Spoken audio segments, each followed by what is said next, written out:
ہاں تو ٹھیک ہے نا، دیکھو نا آپ غور نہ کرتے، غور کرو میرے بھائیوں بزرگوں دوستوں، غور کرو نا کیسے آپ آل محمد کے ساتھ سب کو ملا رہے ہیں۔ یہ ان کی کوئی چیزیں ان سے ملتی نہیں، ان کا مصدر ہے انس مصدر، اللہ کی محبت کا مصدر، ہمارا ہے نسیان، ہمیں بھول جانا اللہ نے ہمارے نسیان میں رکھا ہے، فطرت میں رکھا ہے۔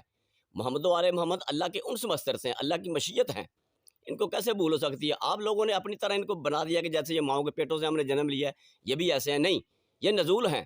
نزول بھی جب آدمی کی سمجھ میں آئے گا اس سے آگے اللہ نے پھر اپنی مشیت کہہ دیا ہے، کہاں پہ اپنی محبت کہا ہے کسی پہ۔ اب اللہ نے وقت کے مطابق جیسی انسانوں کو ضرورت ہوتی ہے اس کے مطابق احکام نازل کیے ہیں۔ اب دیکھو قرآن پاک میں بھی قرآن پورا نازل نہیں ہوا، تو علی تو پہلے ہی پورے قرآن کا حافظ تھا۔ تمام علماء اپنا جتنے بھی کائنات میں علم ہیں، جتنی بھی کتابیں ہیں، سب کا علی حافظ ہے۔ بہرحال یہ قرآن سے یہ دیکھو کہ قرآن میں سورہ رعد ہے، پارہ نمبر 13 ہے، اس کی آخری آیت پڑھو، وَيَقُولُ الَّذِينَ كَفَرُوا لَسْتَ مُرْسَلًا، کافر یہ کہتے ہیں مصطفیٰ تو میرا رسول نہیں۔ آگے اللہ کیا کہہ رہا ہے؟ قُلْ كَفَىٰ بِاللَّهِ شَهِيدًا بَيْنِي وَبَيْنَكُمْ وَمَنْ عِندَهُ عِلْمُ الْكِتَابِ، تیری رسالت کا گواہ ایک میں اللہ ہوں اور ایک وہ شخص ہے جس کے پاس پوری کتاب کا علم ہے۔ 18 کتابیں میرے بھائی اللہ سنت جن میں سب کو لکھا گا مولا علی ہے۔ ابھی یہ بات دیکھو قرآن پورا نازل نہیں ہوا، 13 پارے بھی آئے تھے، سورہ رعد ہے، مکی ہے، مکے کے بعد 10 سال نبی پاک نے ابھی مدینے میں گزارنے ہیں۔ یہ تو اللہ کہہ رہا ہے قرآن پہ تدبر کرو، غور کرو، فکر کرو، اور کیا فکر کروانا چاہ رہا ہے اللہ؟ اب دیکھو نا ابھی قرآن پورا نازل نہیں ہوا، 13 پارے ہیں، 13ویں پارے میں یہ آیت ہے، وَيَقُولُ الَّذِينَ كَفَرُوا لَسْتَ مُرْسَلًا، کافر کہتے ہیں مصطفیٰ تو میرا حبیب نہیں۔ اللہ کہہ رہا ہے شک، ٹینشن نہیں لینی، قُلْ كَفَىٰ بِاللَّهِ شَهِيدًا بَيْنِي وَبَيْنَكُمْ وَمَنْ عِندَهُ عِلْمُ الْكِتَابِ، کہ تیری رسالت کا گواہ ایک میں اللہ ہوں اور ایک وہ شخص ہے جس کے پاس کتاب کا علم ہے۔ میرے بیٹا دیکھو نا اب علی کا علم کسی سے ملتا ہے؟ یہ بھی اللہ نے لوگوں کی عقلوں کے مطابق ایک صفت بتائی ہے مولا علی کی، صرف ایک چھوٹی سی صفت، اور مولا کے فضائل تو اتنے بلند و بالا آدمی لفظوں میں بیان ہی نہیں کر سکتا۔ دیکھو نا اللہ کا رازدار کون ہے؟ اللہ، ٹھیک ہے، اللہ خالق ہے، مالک ہے، قادر ہے ہر چیز کا۔ اب دیکھو اللہ جسم نہیں رکھتا، تو مولا علی جو ہے اللہ کے رازدار ہیں، راز کی بات اس سے کی جاتی ہے جس کا سامنے وجود ہو۔ بتاؤ نا اب علی سمجھ میں آئے گا؟ اللہ کا وجود نہیں نا، میں مولا علی کو 1 منٹ کے لیے سائڈ پہ کر رہا ہوں۔ اللہ جو ہے خالق کا مالک کا ہمارا ہے، وہ جسم سے منزہ اور مبرہ ہے۔ اب اللہ سے اگر بات کرنی ہو تو اللہ کا جسم ہونا ضروری ہے، تو علی پاک رازدار ہیں۔ میرے بیٹا دیکھو یہ اپنی اہل سنت کی کتب پڑھو، 2 کتابوں میں، صحیح ترمذی اور مشکات شریف۔ غزوہ طائف میں نبی علیہ الصلوۃ والسلام نے مولا علی کے کان میں سرگوشی کی بات کی، وہ بات لمبی ہوگی، صحابہ کرام انتظار کرتے رہے، جس وقت نبی پاک سائڈ پہ ہوئے تو صحابہ کرام نے کہا یا رسول اللہ آپ نے علی سے اتنی لمبی بات کی، تو نبی پاک نے کیا فرمایا؟ اللہ علی سے راز کی بات کر رہا تھا، اللہ علی سے راز کی بات کر رہا تھا، تو علی اللہ کا رازدار ہے۔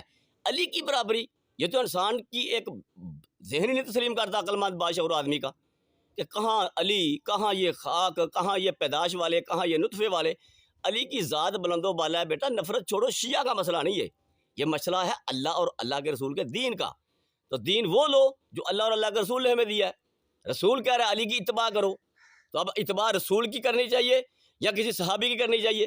صحابی وہ ہوتا ہے جو نبی کی اتباع کرے، نبی کی تابعداری کرے، نبی کے حکم مانے، تو جو نبی کے حکموں سے پھر جائے اس کی اطاعت کیسے کر سکتا ہے کوئی؟ بتاؤ نا، اس میں شیعہ سنی والا تو مسئلہ ہی نہیں۔ دین اسلام ہے اللہ اور اللہ کے رسول کا، تو نبی پاک نے خم غدیر پہ کس کا بازو بلند کیا تھا کہ میں جا رہا ہوں، علی آ رہا ہے، من کنت مولا فہذا علی مولا، مولا علی کا۔ سب صحابہ کرام نیچے کھڑے سن نہیں رہے تھے، صاحب نے منظور بھی کیا ہے۔ اب اطاعت تو علی کی ہے، تو جس نے نہیں کی وہ جانے، اللہ جانے، رسول جانے، ہمیں کیا ضرورت ہے ان کی کرنے کی؟ ہم تو علی کی کریں گے، تو کرنی بھی اللہ کی چاہیے، اب علی کی چاہیے بنص قرآن۔ یہ باتیں آپ سوچتے نہیں ہو، آپ کہتے ہو شیعہ ہو گیا، شیعہ ہو گیا، شیعہ ہو گیا۔ کیا شیعہ ہو گیا؟ شیعہ کا بھی تمہیں پتہ نہیں شیعہ کیا ہے، ایسے ہی تم نے شیعہ شیعہ شیعہ کرنا شروع کر دیا ہے۔ دیکھو نا شیعہ قرآن میں 10 دفعہ میں دکھاتا ہوں، میں گناہ گار ادنا سا طالب علم ہوں، شیعہ لفظ عربی میں قرآن میں 10 دفعہ میں دکھاتا ہوں، آپ دکھاؤ، اہل سنت دیوبند اہل حدیث، 1 دفعہ ہی دکھاؤ، تحقیق کرو نا، نفرت چھوڑو۔ وَإِنَّ مِن شِيَعَتِهِ لَإِبْرَاهِيمَ وَإِنَّ مِن شِيَعَتِهِ لَإِبْرَاهِيمَ، سورہ صفات میں اللہ ابراہیم نبی کو کہہ رہا ہے۔ سورہ قصص میں موسیٰ کا واقعہ پڑھو، ہادہ من شیعتہ وہادہ من عدوہ، ایک موسیٰ کا شیعہ تھا، ایک موسیٰ کا دشمن تھا۔ فاستغاثہ الذی من شیعتہ، مدد مانگی موسیٰ کے شیعہ نے موسیٰ سے۔ آپ تحقیق نہیں کرتے، شیعہ سنی چھوڑو، آپ نے مرنا ہے، اللہ کو جواب دینا وہاں پہ، قرآن اور نبی کا فرمان نہ چھوڑو، بنص قرآن اور بنص حدیث اطاعت صرف فقط مولا علی کی ہے، مولا علی کے علاوہ اللہ نے کسی بھی بندے کی صحابی کی اطاعت کا نہیں بولا۔